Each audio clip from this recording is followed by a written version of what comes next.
Hey everyone, I'm Leebs, and here we talk about gaming news and gaming adjacent topics. This week we got some new info on Warhammer 40k Space Marine 2, which detailed some of the game systems and mechanics, a deeper look at Avowed, Obsidian's next big RPG, and we'll even take a quick look into the banana game, which may or may not be a scam. But let's kick things off with Elden Ring Shadow of the Erdtree finally being released into the wild, and despite a Metacritic rating sitting at a solid 95, it has mixed Steam reviews, but we'll get to more of that in a moment. CD Projekt Red, the developers behind Cyberpunk and The Witcher games, congratulated From Software on surpassing Blood and Wine as the best reviewed expansion ever, at least in terms of Metascore. The tweet also included a really cool image of Geralt standing over a slain Mohg, one of the two Elden Ring bosses that's necessary to complete before accessing the Shadow of the Erdtree's new area. A follow-up reply from the Witcher account also included several screenshots from their dev team taking down Mohg. Personally, I love to see this kind of solidarity between developers. It's easy to allow the C-suite suits to dominate the news cycle and divert us away from the reasons why we play games to begin with, to simply have fun and experience something new and exciting. So it's really cool to see devs from different studios hyping up each other about the releases of their games. Alright, so if the game really is that good, then why are the Steam reviews so mixed? There are two main reasons, and one of them is completely understandable, while the other one is mildly surprising. First, for the understandable reason, and it's one that I experienced firsthand, so I completely sympathize. Performance. Yeah, of course, it's always performance. That said, for myself at least, there was a very simple fix, and now I'm playing the game at a smooth 60 to 90 FPS. Since it launched in 2022, Elden Ring has had some stuttering issues that have affected a number of players, and oftentimes these stutters have nothing to do with how powerful your machine is. Weirdly, when the game first launched, I had no problems with performance, and I'm running a 2070 Super, which is literally 2.5 generations behind the current gen at this point. However, once I booted up the DLC this past weekend, I had horrendous stuttering everywhere I went. Large open areas, small dungeons, even in the menus. No matter where I was or what I was doing, I had a stutter every couple of seconds, and it literally made the game unplayable. For me, it was an easy fix. I just downloaded Process Lasso and I used it to disable Core 0 on my AMD 3700X, and it immediately solved the problem, and I went back to having a playable, stable frame rate. If you're also experiencing a similar issue, I'd suggest doing a quick Google search, as there are a number of fixes you can attempt, and most of them do deal with CPU core adjustments, from disabling core parking to Core 0 to disabling your E-cores altogether if you have them. Also, if you're planning on playing Shadow of the Erdtree on the Steam Deck, do be aware that as of this writing, there's a bug that can cause the game to freeze if you leave it inactive for more than 5 minutes. It's not clear just how widespread the bug is, but From Software are aware and they are working on a fix for the problem. And these are the kinds of issues I can totally understand people leaving negative reviews for. There's no reason I or anyone else should have to use a third-party tool just to get the computer capable of playing a game whose minimum specs more than meet the requirements. On the other hand, most of the negative reviews seem to be coming from people who are upset that the game is just too difficult. The interesting thing about this is, From Software games are always hard, and it's well known and understood at this point in time that the DLCs to a FromSoft game will be even more difficult. But even with that being somewhat common knowledge, it seems players weren't quite prepared for just how challenging some of the game's later DLC bosses can actually be. Shadow of the Erdtree does not pull any punches, and personally I like that, but I do sympathize with people struggling with the game. That said, the game does have a mechanic to make things a little bit easier, and on top of that, a patch came out this week which increased the effectiveness of this mechanic. If you are a player who is struggling with the game, you need to be aware that that's par for the course. You're not supposed to stroll up to every boss and defeat them in one go. You're supposed to die, and then die, and then die, and then keep dying until you learn the boss's patterns and mechanics, and then after many attempts, you'll finally overcome the challenge and defeat said boss. If you are struggling, you need to be looking out for scatter tree fragments. These fragments are scattered around the map, and each use of them increases your Shadow Realm Blessing, which increases your damage and defense instantly, and there are numerous fragments to collect. Furthermore, the revered Spirit Ash blessings can do the exact same thing, but for your Spirit Ashes. So not only can you make yourself more stronger and durable, but you can also buff your summons to help make fights a little bit easier. In an interview with The Guardian, series creator Miyazaki responded to the difficulty complaints by saying, "If we really wanted the whole world to play the game, we could just crank the difficulty down more and more." But that wasn't the right approach. Had we taken that approach, I don't think the game would have done what it did, because the sense of achievement that players gain from overcoming these hurdles is such a fundamental part of the experience. turning down difficulty would strip the game of that joy, which in my eyes would break the game itself. So there you have it. The game is hard on purpose. It's supposed to challenge you. It's supposed to make you work for it. That way, when you eventually succeed, you do actually feel a sense of accomplishment and not the classic EA brand of pride and accomplishment that you feel from their wonderful games. But listen, if you do find these games too difficult, I actually do understand. For the longest time, I didn't bother with these sorts of games for the same reasons. I just wasn't interested in that kind of challenge in my games. And even though my mindset has changed over the years, I still find Dark Souls 1 the darling for many Souls-like enjoyers, an annoyingly janky game with awkward timings, controls, and combat animations. There, I said it, I do not care for Dark Souls 1, at least as much as the other Souls games, and Souls-likes for that matter. And by the way, there's absolutely nothing wrong with not wanting to play a game like this, with not wanting to play a game this challenging. You're not a wimp or whatever insults the internet will throw at you. Not every game is for every person, and like I said for the longest time, I also had zero interest in these kinds of games. There's nothing wrong with that, and who knows, maybe like me, you'll find your way back to them one day when you are more interested. Alright, moving away from Elden Ring, we got a few more details about Avowed this week in a Game Informer interview with director Carrie Patel and gameplay director Gabe Paramo. Obsidian Entertainment's next big RPG was originally announced back at the Xbox Game Showcase in 2020, and as you'd expect, it quickly became known as Obsidian Skyrim. However, gameplay director Gabe Paramo doesn't like the comparison as it sets up incorrect expectations. Game director Carrie Patel likens the experience both link-wise and structurally to The Outer Worlds. However, tonally, Patel says the game is closer to Pillars of Eternity Deadfire, with a very grounded and serious political story. That said, the pair were quick to point out that there's no previous knowledge necessary of the Pillars of Eternity lore or world or story or anything like that to enjoy Avowed. While there will be some references and cameos here and there to the Pillars of Eternity story in general, it will all be contextualized so newcomers to the world of Eora aren't confused. The game world itself is also structurally more akin to the Outer Worlds, with a series of connected open zones rather than a fully open world. The players will play as a godlike, which is, in the Pillars lore, a race of beings that were touched by a god before birth. This touch manifests itself physically on your character in a way that the player can control or even hide altogether if you don't want it displayed cosmetically. Over the course of your time in Avowed, you'll meet and befriend 4 primary companions that will populate your campsite when you're not out on a quest with them.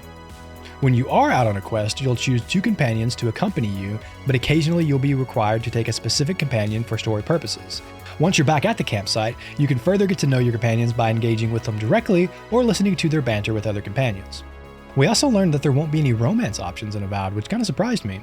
Although there are opportunities to flirt, it looks like those interactions will be superficial in nature. From the interview, it seems as if the team at Obsidian were concerned that players would feel compelled to engage in a romance option to fully get to know each of the companions, so they decided to leave it out. I'm sure that'll disappoint some fans. Personally, as long as the game is good, I don't mind, but I will say that their reasoning for excluding the romance system is flimsy at best. I wouldn't be surprised if they actually originally did intend to include it, but had to cut it as development evolved. As you'd expect from an Obsidian RPG, choice and consequence features heavily in the game's narrative and design. Over the course of your playthrough, you can expect to make big and small decisions that will have big and small consequences, and some of the consequences will impact characters, entire settlements, or even the living lands in general. While the pair tried to make it seem like the game's ending will be an amalgamation of all your choices, they did admit that there will be a series of big decisions near the end that heavily dictate the ending. Hopefully, they'll find a balance that does take into account your choices in a more meaningful way than simply choosing between good, bad, and a neutral ending.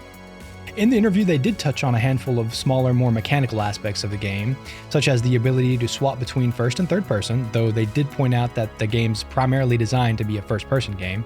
The interview also revealed that there will be no pacifist route, though some situations can be resolved peacefully. There will also be no flying or gliding, but you will be able to swim and vault over low obstacles. And naturally, the game will give players tools and options to tackle the game's quests in different ways, including having companions assist with certain tasks. All in all, I'm still excited for Avowed, but there were a few disappointments in the interview, at least for me. I know open worlds turn some people off, but I enjoy them, and while I appreciate the Outer Worlds for what it was, it did leave me wishing for something more. So, having a game director and gameplay director make direct comparisons to the Outer Worlds in terms of structure was a little bit of a letdown. I'm also not happy to hear the game's length would be similar to Outer Worlds, which was easily a 15 to 30 hour experience, depending on the level of difficulty and your side quest hunting. Granted, if you had the DLC, that experience did move up to about 30 to 60 hours, but I'm assuming the devs were referring to the base game without the added DLC. However, I am still looking forward to Avowed, and there is something to be said about a more focused, tighter experience like the Outer Worlds compared to something more open like Skyrim. And Obsidian have historically been fantastic at RPGs and world building, so there is still a lot to look forward to here, I think. We'll all know for sure sometime later this year, maybe, there's no confirmed release date, but previous leaks and rumors suggest sometime this November. So a few weeks ago, I covered the Banana game, and at the time it only had around 30,000 concurrent players. I thought it was funny and nonsensical, so I covered it as a laugh. From around 30k concurrent players to now having a peak of just shy of 1 million, as well as making headlines all over the place, what is going on? Why is a game that is literally about clicking on a picture of a banana getting so much attention? Well, money and memes, naturally, what else would you expect? Even though it's a goofy clicker game about a banana, the reason for the explosion in players has nothing to do with the game at all. You see, as long as the game remains open and you click on it once in a while, you will receive a free banana in your Steam inventory occasionally. And these random bananas have no function whatsoever. They don't change the banana you're clicking on, they don't even add mechanics, they are literally just a picture. So, depending on your cynicism, you might think there's something like an NFT Lite. And while most of them can only be sold for pennies, the rarer ones are being sold for hundreds or even over $1,000, hence why some people are comparing the game to an NFT style scam. Now, if you're automatically turned off by that kind of game, and that kind of comparison, and that kind of mechanic, I understand 100%. But the problem with that comparison is that the game is above board. It's not breaking any Steam TOS, at least currently, and that we know of, and according to the developer, there's nothing going on in the background that would be considered scam behavior. In fact, they even removed a member of their team after finding out about a previous Steam scam that they were involved in. And again, depending on your cynicism levels, you'll either see this as a positive, as in the developers are actively trying to remain above board, or you'll see it in the negative. You'll see this as something that was created by scammers, and now that one of them was found out, they're doing damage control. And hey, I'm not going to tell you which one of those opinions to hold, but I understand both. Perhaps the most compelling evidence that this isn't a scam is the fact that Valve hasn't stepped in yet. Of course, the problem with using that fact as evidence to vindicate the developer means accepting the fact that Steam is also profiting off these banana transactions, which kind of muddies the water a bit. In an interview with Polygon, Hurry, one of the team's developers, and I think it's pronounced Hurry, I'm just going to say Hurry. Anyway, Hurry said, "I do believe that the reason why it is mostly caught on is because it's a legal infinite money glitch. Users make money out of a free game while selling free virtual items." And that's essentially what is going on here. The banana game, at least at the time of this writing, is a completely legal free money machine. Granted, for most of us, it won't be much money or any money, maybe a few bucks here and there if you're lucky, but if you get really lucky and get one of the rares, then perhaps you can nab a few $100. It's no wonder people are suspicious of the concept because, as we all know, there ain't no free lunch, and for the vast majority of us, free money is a myth. So, of course we'd be suspicious. However, since there isn't a blockchain system at play here, and as Polygon points out, it's simply a really weird virtual trading card game, and since Steam hasn't also stepped in, it's hard to call this a scam even if it is a little weird. But let's jump back to that almost 1 million concurrent player number. As you may have suspected, or perhaps not, that number includes an enormous amount of bots. The developers have acknowledged this and reached out to Steam for assistance on the problem.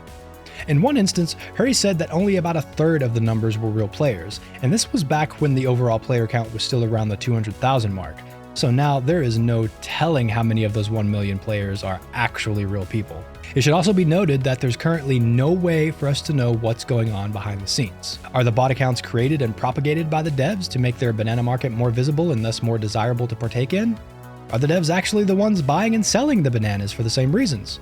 Or perhaps the devs are manipulating the RNG of banana drops to create an artificial scarcity of bananas. There are in fact some event bananas that will not reappear, which one could argue is FOMO manipulation. Now please be aware that these aren't intended to be loaded questions, but they are genuine concerns. That said, without proof, all any of us can do is guess, which means everyone will have their own take and opinion on the matter. That's fine. I'll just ask in vain, I know, but still, I'll ask for people to just have a balanced view. Is this a weird thing? Yes, of course it is. Is it a scam? Well, as of this moment, it doesn't seem to be. And as long as it's obeying Steam's TOS and not hurting anyone, well, that's that. You can dislike it and it still be above board. Conversely, you can love it and it turn out to be a scam. So, is the banana game an ingenious way of exploiting Steam's own system for monetary gain, or is it an NFT-like scam hoping to make a quick buck off memes and collector-obsessed players? I'll leave that up for you to decide, but one thing is for certain, it is definitely strange.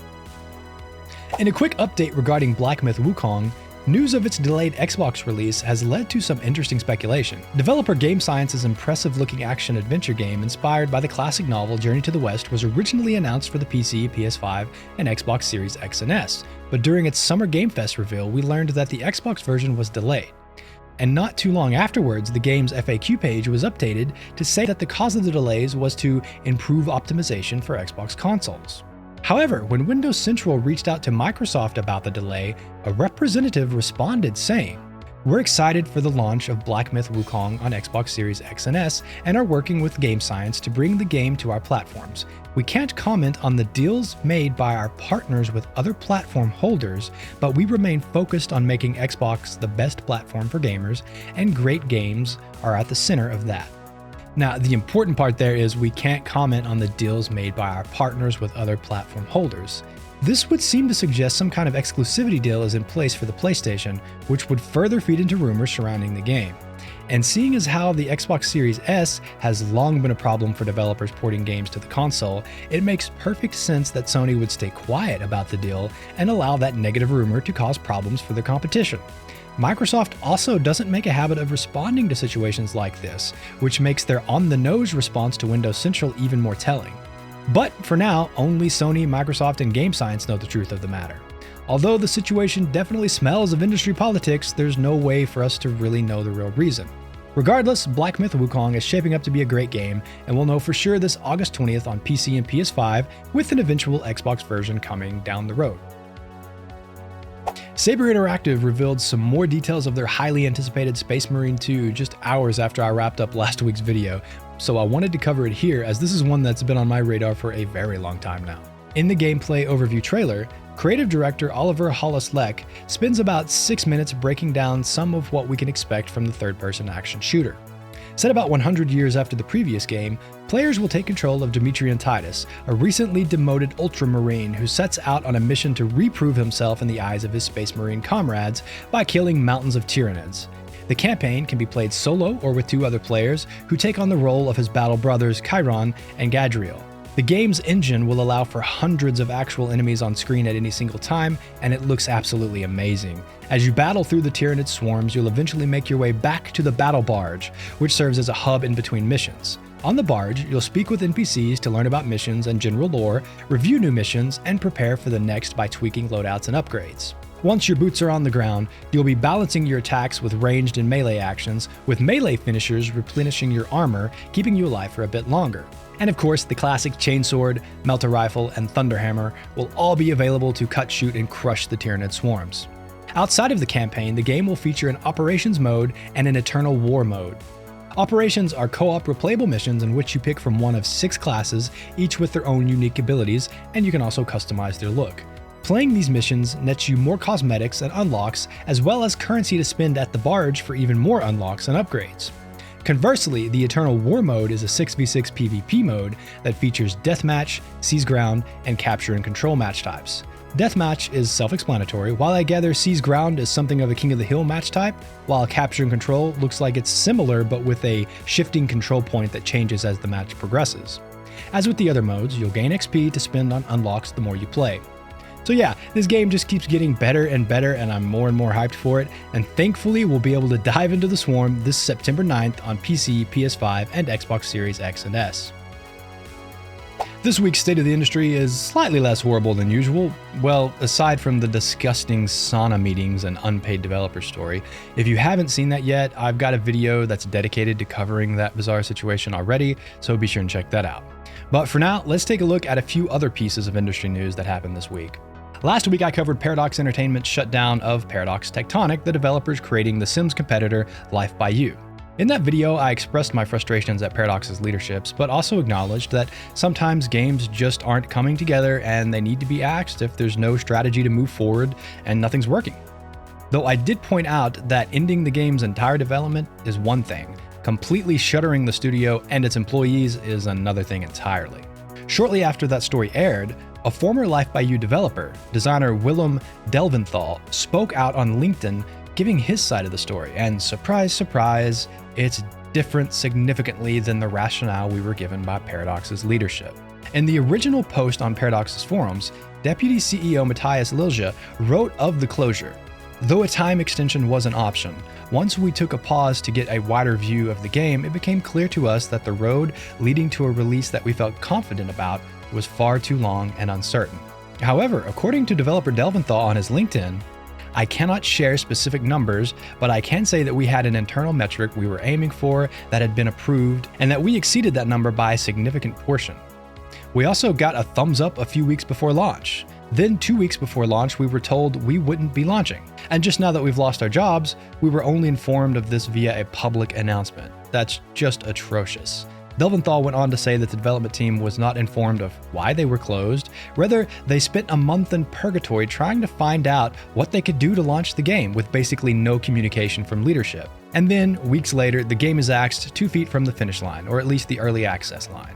And the entire studio is thrown out with no explanation. Delventhal said he had his guesses about what happened, but didn't elaborate. And yeah, I think we've all got the same guesses too, and I don't mind saying it one bit. Now, obviously, I have no insider information and this is just conjecture, but it doesn't take a rocket scientist to see something is off about this entire story. And could it be? Could it just be that industry politics were played by EA, the publishers of The Sims, and they might have just stepped in and, I don't know, offered a lucrative payment or favor or who the hell knows what to end development on a game that would directly compete with them? And yeah, maybe that's a tinfoil hat take, I acknowledge that, but there's too much about this closure that just doesn't add up. I doubt we'll ever know the real reason, and although I don't know Mr. Delventhal, I'm inclined to believe the developers over the suits any day of the week. Regardless, the deed is done, and Life by You is no more, and it's a shame. Competition is always healthy, even if those sitting at the top will do anything to stop it. In other industry news, Embracer Group has let go of over 5,000 employees in the past couple of years, though it should be noted that that number includes the sell-off of Saber Interactive, which amounted to roughly half of that. These cuts have led directly to promising game studios being destroyed, interesting games being cancelled, and according to Rock Paper Shotgun, even a potential Red Faction sequel being completely axed. Nintendo also made news this week by once again DMCAing a fan modding tool. This time though, it was directed at the creators of Rhythm Heaven, a tool that gives players the ability to create their own remixes from the older series. Unfortunately for the Rhythm Heaven creators, they were in fact using copywritten material, so they've got no real legal leg to stand on, which again is a shame because Nintendo doesn't seem to be interested in making more of these games, so having your fans step in and keep them alive is a good thing, but Nintendo obviously does not care, nor did they agree. Alright, let's move on to the Whirlwind, and this week there are some cool ones. If you've spent much time on streaming sites the past week, you may have noticed another rage game trending, and this time it's called Chained Together from developer Anagar Games. If you've seen games like Only Up or Getting Over It, then you're familiar with Chained Together. The wrinkle here though is that it's a focus on co-op, but not only co-op, up to 4 other player co-op.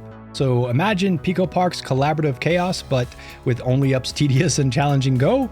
So yeah, if you didn't think Only Up was challenging enough and you want to ruin some friendships, then Chained Together is for you. Ferocious, a first-person shooter action explorer dinosaur game, received a gameplay trailer this past week, and it's looking like a modern Turok. After being shipwrecked, players will explore an island to find your missing brother, but mercenaries and yes, dinosaurs are there to get in your way. Developer Launch.me has said what follows will be a game of stealth, strategy, and survival. While you're exploring the island to uncover its secrets, it seems you'll eventually be able to befriend both prehistoric and fantastical creatures, according to Steam. In the trailer, you can see a player petting what looks like a raptor pet, and I like that the art style seems to be going for a more accurate portrayal of dinosaurs in general. Thanks to the Jurassic Park movies, a lot of people don't realize that velociraptors are actually quite small, with the head of the dino only coming up to about the thigh on an average human height. In any case, adding dinosaurs to a game is almost always going to make people happy, so here's hoping that Ferocious delivers a fun experience when it finally does launch, whenever that may be, nothing confirmed at this point. Doghow Games is enjoying some attention after the demo for their asymmetric tactical first-person extraction horror shooter reached a hell of a lot of players during the Steam Next Fest. As the 6-adjective word-long genre suggests, in zero-level extraction, you'll take control of an elite mercenary, running and gunning your way through an area, looting everything in sight, battling other player mercs, and fighting against PvE hazards to extract from the battlefield. Or you can just take the role of an alien creature and hunt down all the mercs and end their run before they can escape with the loot. Developer Doghow Games also has a nice looking and very robust roadmap that you can check out if you'd like to see more of what's coming in the future for the game. So far, the game seems to have a nice mix of mechanics and roles that may be just what you're looking for, and if you didn't get a chance to play the demo, Zero Level Extraction will be releasing into early access this August 6th. New studio Screen Juice showed off their hack-and-slash roguelite recently, and yeah, mowing down baddies with flashy combat and metal music blasting looks like a fun time, who would have guessed? In typical roguelite fashion, you'll progress through semi-procedurally generated environments, destroying enemies along the way and growing more and more powerful before eventually being killed and starting a new run all over. The interesting bit that gives Morbid Metal its personality, aside from the metal music, is the ability to swap between 4 different characters on the fly, each with their own abilities and upgrades. And if you're thinking, hey, this reminds me of Devil May Cry, then you're on the right track, as the game even has a style gauge. No confirmed release date yet, but hopefully we won't have to wait too long, as this one looks pretty fun. Murky Divers, a new game by developer Embers, is hoping to capitalize on the success of games like Lethal Company and Content Warning with their own underwater spin.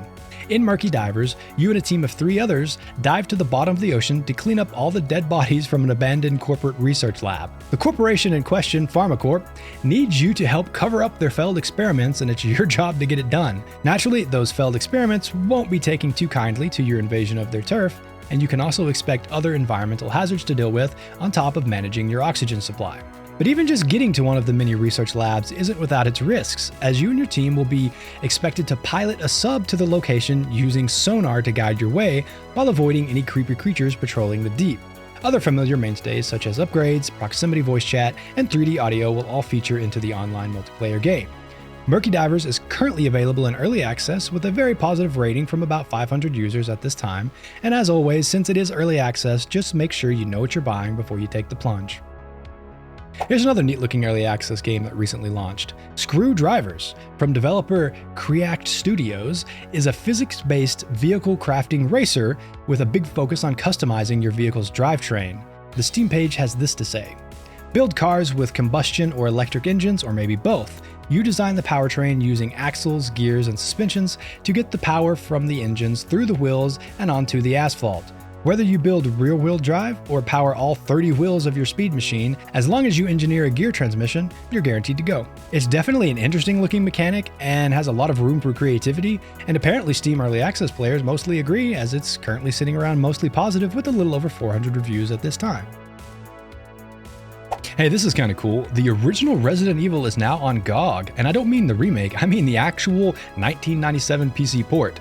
Of course, it's been updated to be compatible with Windows 10 and 11 and given a handful of new options such as improved DirectX rendering, better video player, and better cutscene timings. Naturally, the game also includes full controller support for modern controllers. GOG has also announced that the original versions of RE2 and RE3 will be coming to their storefront later in the year. Even though Resident Evil 2 and 3 remakes are great, I'm glad to see that the originals are still alive and available. Watching old games die and become unplayable is never fun, nor is it healthy for the long term of the games industry. Hopefully, more studios and publishers will start to take better and more impactful steps to ensure games preservation is an actual thing and not just a good idea. But we'll have to wait and see how that plays out. In this final segment, if I find something that I find cool, interesting, or I otherwise think you should know about, I like to wrap up the news with it. This week, first and foremost, the Steam Summer Sale will be starting. In fact, if you're watching this, the event should now be live. The sale will run from June 27th until July 11th, and as always, there will be some really good deals out there to grab, or at least I assume there will be. If you do find some good bargains, be sure to let me know down below because I may check them out. Finally, for this week, take a look at this giant aetheryte crystal that was unveiled at London's King Cross Station. If you're not familiar with it, the aetheryte is from Final Fantasy XIV and functions as a quick travel mechanic. Even if you're not a Final Fantasy fan, it's always cool to see the gaming world bleed over into reality. And hey, we're always complaining about bad marketing, so it is nice to see when something like this comes along. In any case, that's all I've got for you this week. If you managed to stick around to the end, hey, thanks. That means a lot, and it definitely helps me with the YouTube algorithm. As always, I hope you're having a good day and stay safe out there. See you next time.